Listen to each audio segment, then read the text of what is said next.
I've never Yep. I've never been to the Slippery Noodle. I've heard a lot about it, but I've never been there. So, Same here. I heard it. I heard it's loaded with history, and everybody's played there. It's part of my quest to play every cool guitar venue myself. Nice, man. We got so many of those. Man, we are loaded with those here in Indianapolis. I mean, just right. Yeah, I mean, I played all over the world with Johnny and did all the big stuff, and now I love playing these intimate guitar slinger. Yeah. Clubs. I just love it. So yeah, I mean this is one of my list. Yeah, man, the big festivals, the stadium shows, and everything, man, those are cool and all, but there's just something special about the small, intimate, even sometimes hole in the wall venues, where it's just the biggest thing for Stevie Ray Vaughan was when he did that video at the El Macabo. Yeah, and that was like friggin' 100 people. Yeah. Yeah, those shows are more fun, I feel like, because for one, the artist can get closer to the fans can be closer to the artist, it's more intimate, it's just, it's fun, and I can't really put it into words, there's an atmosphere that comes with it and a feeling that you can't get anywhere else. Plus the volume at which you play, you don't have to really push your equipment, so you really artists get a lot sweeter tone in those intimate settings. Okay.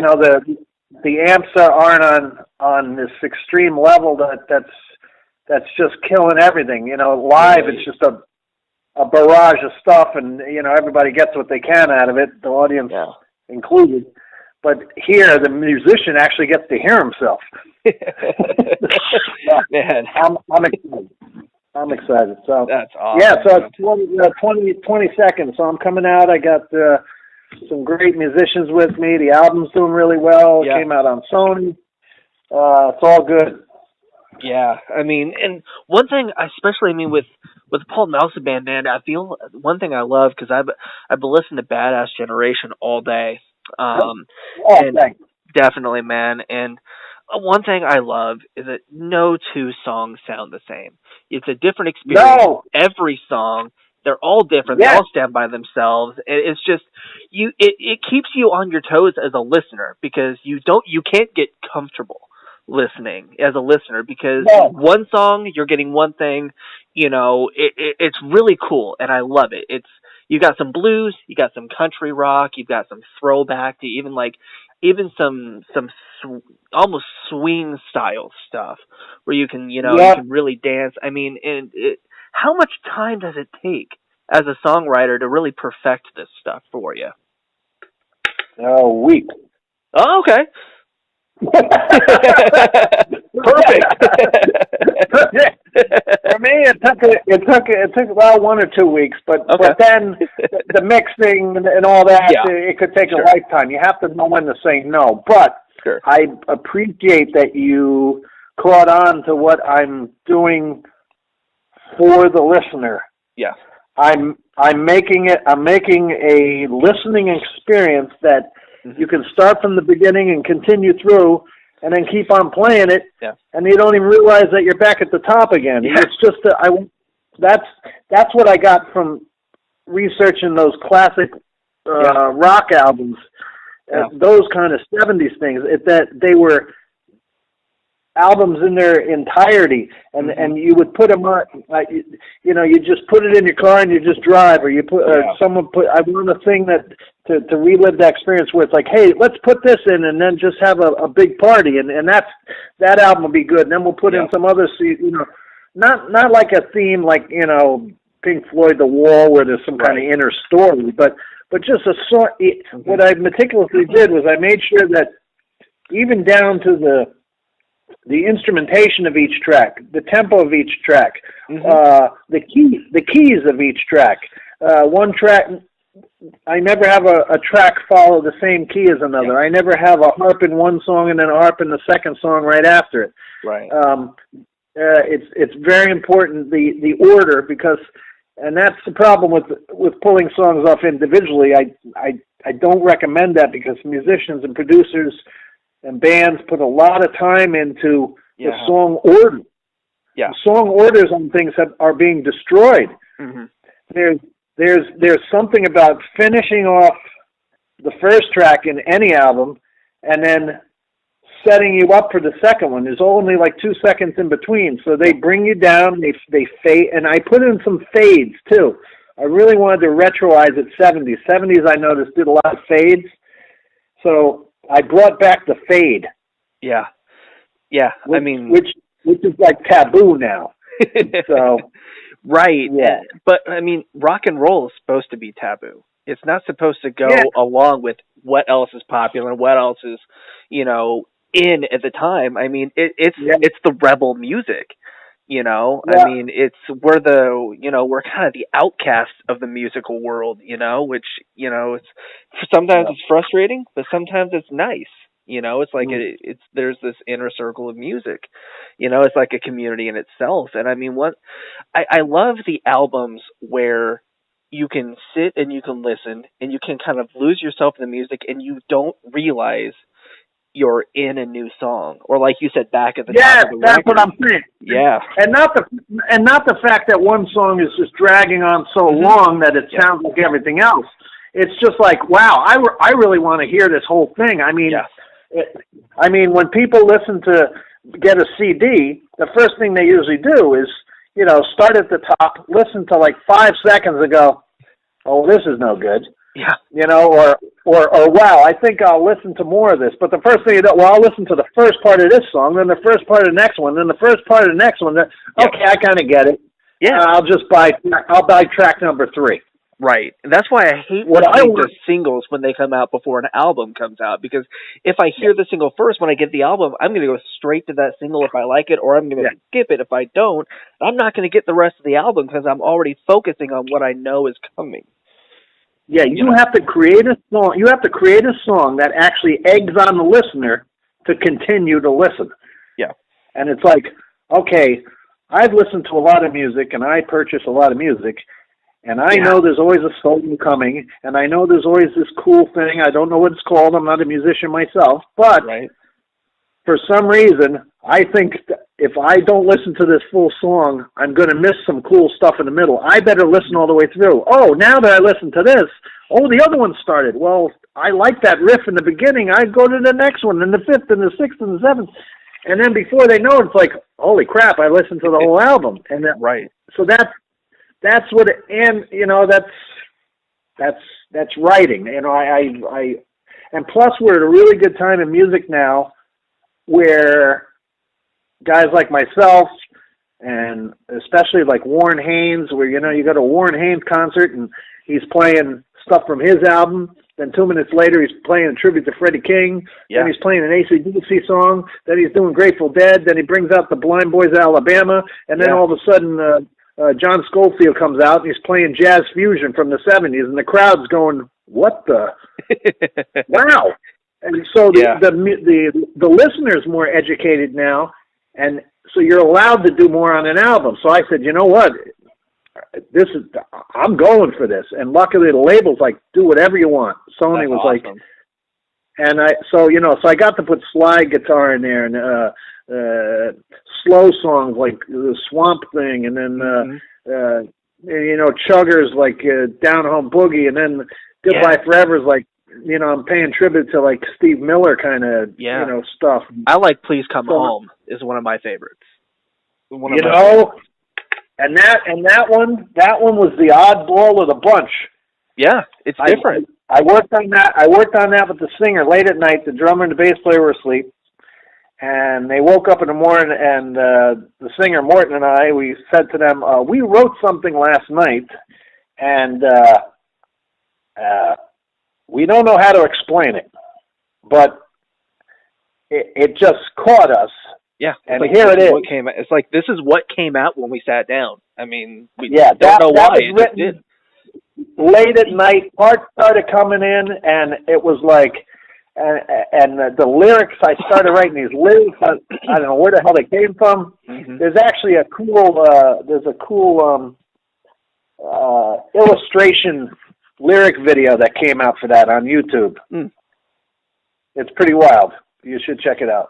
But yeah, that one that one was so different from everything else. I mean, I started off, and I could have done a Johnny Winter Blues album and tried to sound like Johnny and that kind of thing. And he was an idol of mine, but I couldn't do that because Johnny's Johnny. So I'm like, I got to do what I do.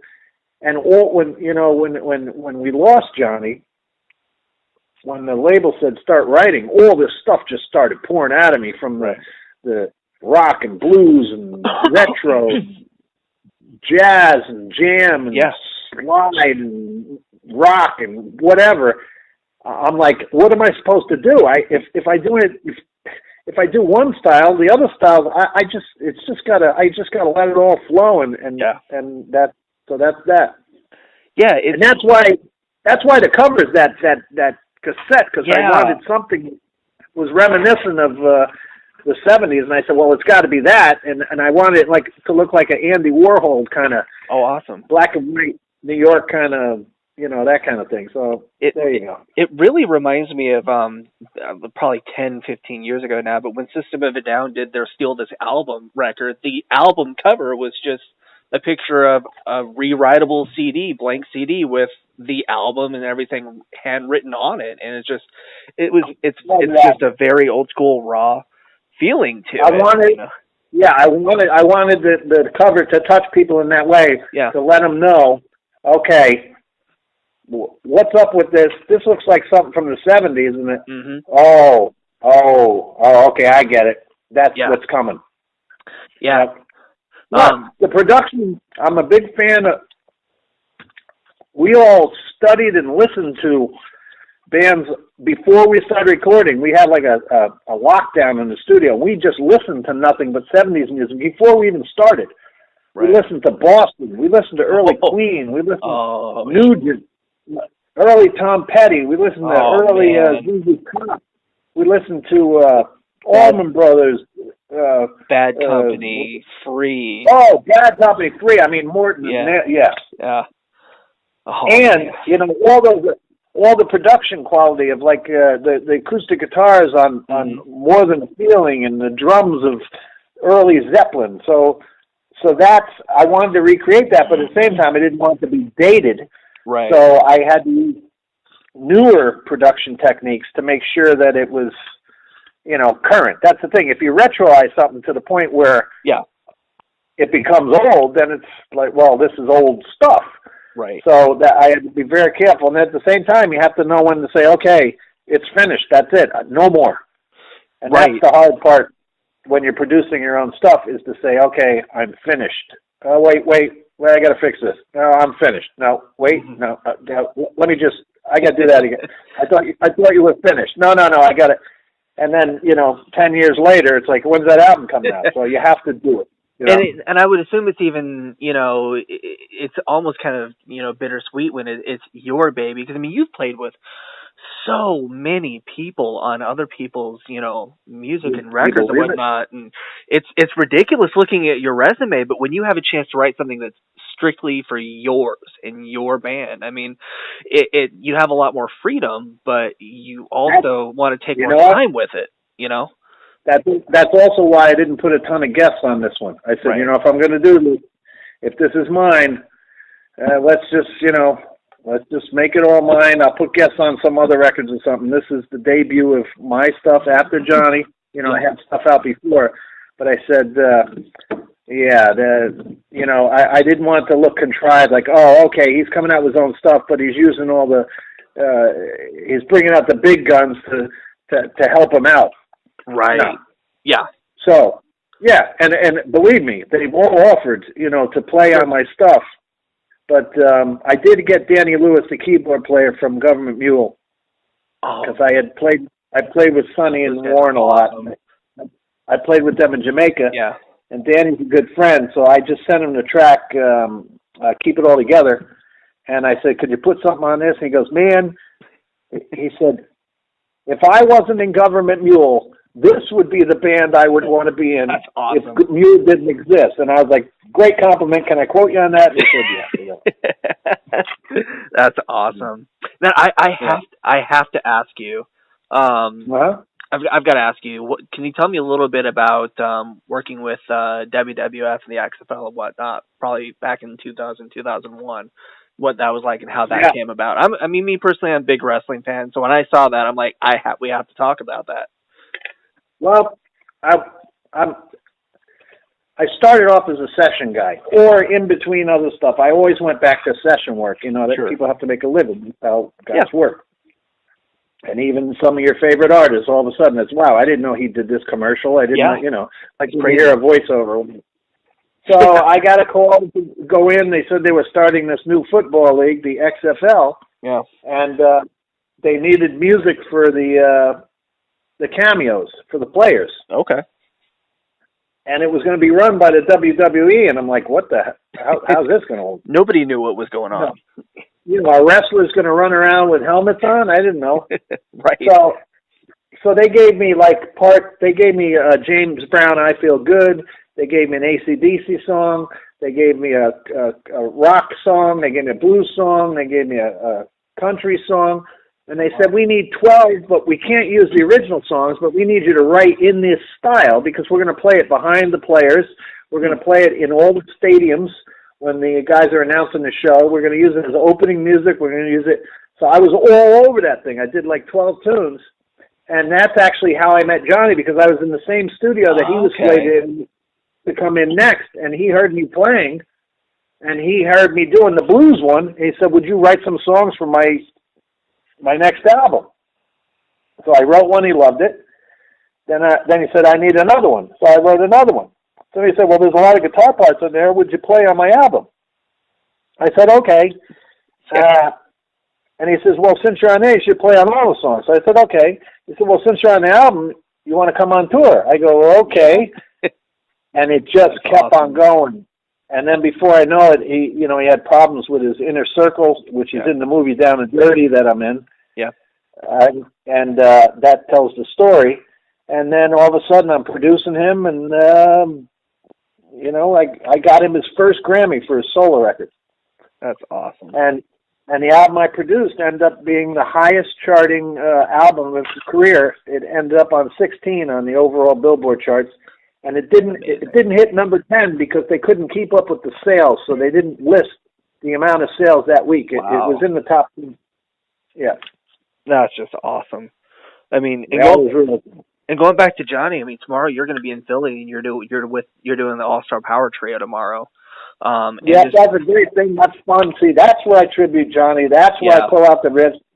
You know, sure, I'll never be Johnny, but I can interpret those songs, have fun with them. The fans can come to the show and they can say, I saw you with Johnny, or even I love hearing stories from fans that say, I saw Johnny before you were born. And then I hear you, in 1972, and I was at the thing, and I did this, and I was at Woodstock, all these Woodstock people, and it's really like they all come together, and, they're all older, but it's like really cool how they're like, man, some people, they brag about how many shows, like they're collecting stamps or it's like a merit badge almost with how many shows you can see. I saw 72 shows. I saw 100. So it's a really cool get together. And then what I have to do is learn every friggin' Johnny song ever written to keep it fresh. Yep. So we're playing Jumpin' Jack Flash and Bone and Maroney and Highway 60. So then I'm learning slide parts from John. So it's a lot of fun, and they're very cool. And I'm actually doing a couple on tour in between my stuff, which is cool as well. Well, I mean, with as diehard, I mean, Johnny, I mean, come on. I mean, with how diehard his fans are, I mean, you're going to get those fans that want to hear that deep cut B-side, just like song that it's just out of complete left field. But, it's like, it's got to be tough. Johnny's fans were like Grateful Dead fans. Yeah. They go on these treks and these sabbaticals to see him. Grateful Allman Brother fans, that kind of thing. It's amazing. And it gave him staying power. I mean, in my book, he was probably the best. if you figure he was the best slide player and the best regular player and could sing, he had three things going for him. None of the other top names in the music field for guitar had more than one or two things going for him. So, and I mean, he would mop the floor, and these older fans knew Johnny before there was a Stevie Ray Vaughan, before there was, and they all knew this. Yeah. And you know, unfortunately, Johnny had some bad dealings with management and drugs and all that crap, which is in the movie. Yeah. And at a time when his career could have blown up even more so when he needed it, when guys like Clapton and B.B. King were latching on to bands like U2 and trying to get a resurgence in blues and all that, Johnny was in that funk, and he missed out on that. Mm-hmm. So when I started working with Johnny, we started playing an amazing game of catch-up. You know, you saw us on Letterman, Kimmel and all that. These were this was a sign that he was getting healthier. The attendance, the show, we were doing 140 shows a year, maybe even more. But and it built, and that's the reason why he wasn't recognized. My job, I took it upon myself to make sure that he was catapulted into whatever into history, because he was in such bad shape. Documentaries were being done, and he wasn't even being interviewed. And that's and about Muddy Waters. I mean, he brought Muddy Waters' career back to life. So that was the problem. So we became close friends, and because of that, there was a trust. And then he allowed me to work with him to get him off of drugs and to get his stuff together while I was playing with him. You know, which was a big honor. I mean, awesome. Johnny had but one, maybe two other guitar players that he ever recorded or played with. Wow. And I'm the third. So I got that badge of honor for the rest of my life, and that's a huge honor. Well, yeah, and